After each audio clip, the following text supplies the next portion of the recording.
मुख्यमंत्री हेमंत बिश्वा शर्मा ने कहा, आज चाय बागान और आदिवासी समुदायों के लिए एक यादगार दिन है। हमने एलपी और एमई लेवल के अपने छात्रों को मौके देकर जान बचाने के लिए एक प्लान शुरू किया है।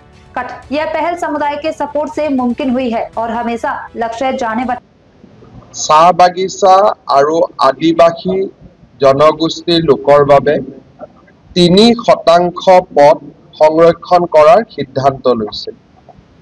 সেই সিদ্ধান্ত অনুসৰি আজি 372 গৰাকী শিক্ষক শিক্ষয়িত্ৰী এলপি এমইৰ পৰা আৰম্ভ কৰি গ্ৰেজুৱেট টিচাৰৰ পৰা পোষ্ট গ্ৰেজুৱেট টিচাৰলৈকে এই 3% সংৰক্ষিত আসনৰ বিপৰীতে নিযুক্তি পত্ৰ পাবলৈ সক্ষম হ'ল।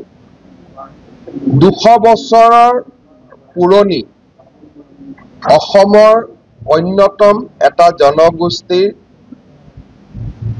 প্ৰগতি আৰু উত্থানত আমাৰ চৰকাৰে লোৱা নিৰন্তৰ প্ৰয়াসৰ ই আন এক সফলতা।